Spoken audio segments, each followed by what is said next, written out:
79, The Untold Story.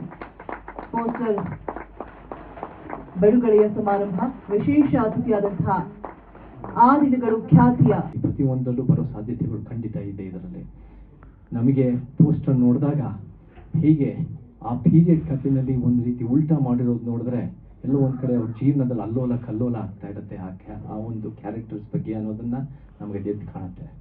ಇದು ನನಗೆ ಗೊತ್ತಿರೋ ಹಾಗೆ ಈ ಒಂದು ರೆಫ್ಯೂಜಿಗಳ ಬಗ್ಗೆ, ನಿರಾಶ್ರಿತರ ಬಗ್ಗೆ ಒಂದು ಕತೆ. ಸೊ ಆ ಒಂದು ರೆಫ್ಯೂಜಿಗಳ ಬಗ್ಗೆ ಕಥೆಗಳು ಹೆಚ್ಚಾಗಿ ಕನ್ನಡದಲ್ಲಿ ಬಂದಿಲ್ಲದೆ ಇರ್ಬೋದು. ಆಮೇಲೆ ಇತ್ತೀಚೆಗಂತೂ ರೆಫ್ಯೂಜಿಗಳ ಬಗ್ಗೆ ಬಂದಿರೋ ಕಥೆಗಳು, ಈ ಒಂದು ಕಾನ್ಸೆಪ್ಟು ಖಂಡಿತ ಹೊಸದು ಕನ್ನಡ ಚಿತ್ರರಂಗಕ್ಕೆ. ಸೊ ನಮಗೆ ಈ ಒಂದು ಪ್ರಯತ್ನ ಭಾಳ ಒಳ್ಳೆಯದಾಗಲಿ. ನಾವು ಕೇಳಿದ್ವಿ ಪ್ಯಾನ್ ಇಂಡಿಯಾ ಸಿನಿಮಾ ಅಂದರೆ ನಮ್ಮ ಕನ್ನಡ ಸಿನಿಮಾಗಳನ್ನು ದೇಶಾದ್ಯಂತ ಪ್ರಪಂಚದಾದ್ಯಂತ ತೊಗೊಂಡೋಗೋದು ನಾವು ನೋಡಿದ್ದೀವಿ. ಬಟ್ ಪ್ಯಾನ್ ಇಂಡಿಯಾದ ಕಥೆಗಳನ್ನು ಕರ್ನಾಟಕಕ್ಕೆ ತಂದು ಆ ವಿಶೇಷತೆಗಳು ತಂದು ಆ ಯಾವ ಕಥೆಗಳನ್ನು ಇತಿಹಾಸ ಎಲ್ಲ ಒಂದು ಕಡೆ ಮುಚ್ಚಾಕಿದ್ದಾರೆ ಅದನ್ನು ಹೊರಗೆ ತಂದು ನಮ್ಮ ಕರ್ನಾಟಕ ಜನಕ್ಕೆ ಮತ್ತು ನಮ್ಮ ಭಾರತದ ಜನಕ್ಕೆ ಪರಿಚಯ ಮಾಡ್ತಿರೋದು ಭಾಳ ಒಳ್ಳೆಯ ಪ್ರಯತ್ನ. ಈ ಥರ ಸಿನಿಮಾಗಳು ಗೆಲ್ಲಿ, ಈ ಥರ ಹೊಸ ಕಾನ್ಸೆಪ್ಟ್ಗೆ ಕಾಲ್ಪನಿಕ ಕಥೆ, ನೈಜ ಘಟನೆ ಆಧಾರವಾಗಿಟ್ಕೊಂಡು ಒಂದು ಕಾಲ್ಪನಿಕ ಕಥೆಯನ್ನು, ಪಾತ್ರಗಳನ್ನು ಇದರಲ್ಲಿ ಸೃಷ್ಟಿ ಮಾಡಿ ಆ ಘಟನೆಯನ್ನು ಮತ್ತೆ ಜನಕ್ಕೆ ಹೇಳುವಂಥ ಒಂದು ಪ್ರಯತ್ನ ಮಾಡಿದ್ದೀನಿ. So that's all about.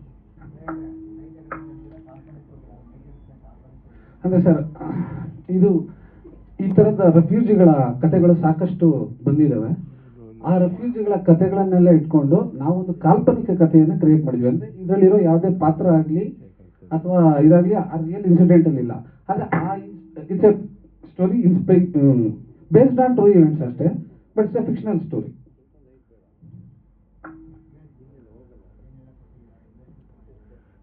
Sir, ಈ ಚಿತ್ರ ವೆಸ್ಟ್ ಬೆಂಗಾಲ್ ನಡೆದ್ರು, ಬಟ್ ನಾವು ಕಂಪ್ಲೀಟಾಗಿ ಕೋಲಾರಲ್ಲಿ ಶೂಟ್ ಮಾಡಿದ್ವಿ.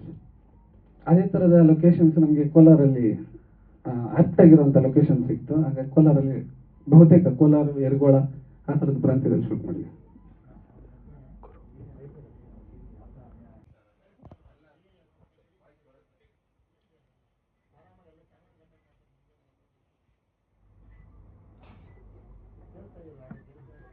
ವೇದಿಕೆ ಮೇಲೆ ಇರ್ತಕ್ಕಂಥ ನಮ್ಮ ಚೇತನ್ ಸರ್ಗೆ ಮತ್ತು ನಿರ್ದೇಶಕಂಥ ಮಾಧ್ಯಮ ಮಿತ್ರರಿಗೆ ಸ್ವಾಗತ. ಮನಂ ಸಿನಿಮಾ ಏನು ನಾವು ಮೂವೀಸ್ ಮಾಡ್ತಾ ಇದ್ದೀವೋ ಆ ಟೀಮ್ ಕಡೆಯಿಂದ ನಿಮಗೆಲ್ಲರಿಗೂ ಕೂಡ ಸ್ವಾಗತ. ಅದೇ ರೀತಿ ಮನಂ ಅಂತ ಯಾಕೆ ನಾವು ಹೆಸರಿಟ್ಟಿದ್ದೀವಿ ಅಂತಂದರೆ, ನಮ್ಮದು ಬೀರ್ಮಾನಹಳ್ಳಿ ಗ್ರಾಮ ಸರ್. ಅದರಲ್ಲಿ ಬೀರ ಮಾನ ಅಂತ ಬರ್ತದೆ. ಸೊ ಮಾನ ಅನ್ನೋ ಒಂದು ಉದ್ದೇಶ ಇಟ್ಕೊಂಡು ಅದನ್ನು ಮನಸ್ಸುಗಳಂತ ಪರಿವರ್ತನೆ ಮಾಡ್ತಾ ನಾನು ಮನಂ ಅಂತೇಳಿ ಅದನ್ನು ನನಗೆ ಕ್ರಿಯೇಟ್ ಮಾಡಿಕೊಂಡೆ. ವೈಯಕ್ತಿಕವಾಗಿ ನಾನು ಆ್ಯಕ್ಚುಲಿ 43 ವರ್ಷಗಳಿಂದ ನಾನು ಕ್ರೀಡೆಯಲ್ಲಿ ಸಾಧನೆ ಮಾಡ್ಕೊಂಡು ಹೊರಟವನು.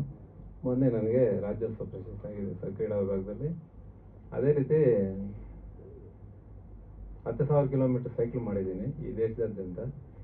ನೀರಾವರಿ, ಸಾಮಾಜಿಕ ಸಂದೇಶಗಳು, ಸಂವಿಧಾನ ಸಂರಕ್ಷಣೆ, ಆ ಥರ.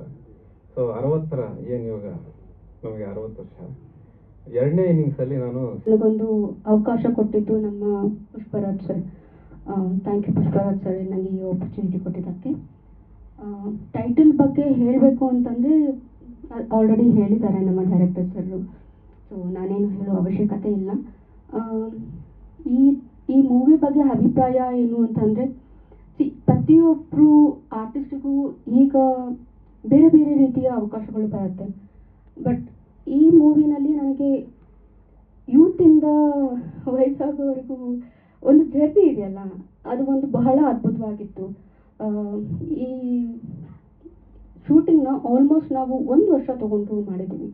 ಸೊ ನೀವು ಅರ್ಥ ಮಾಡ್ಕೊಬೋದು ಈಗ ಪ್ರತಿಯೊಬ್ಬರು ಇಂಟ್ರೆಸ್ಟು ಇಷ್ಟು ಅದ್ಭುತವಾಗಿ ಬಂದಿದೆ ಅಂತಂದರೆ, ಇಲ್ಲಿರೋ ಬರೀ ಪಾತ್ರಗಳಲ್ಲ, ಇಲ್ಲಿರೋ ಟೆಕ್ನಿಷಿಯನ್ಸು, ಪ್ರತಿಯೊಬ್ಬರು ಮೇಕಪ್ ಆರ್ಟಿಸ್ಟ್ ಆಗಲಿ, ನಮ್ಮ ಕ್ಯಾಮ್ರಾ ಡಿಪಾರ್ಟ್ಮೆಂಟ್ ಆಗಲಿ.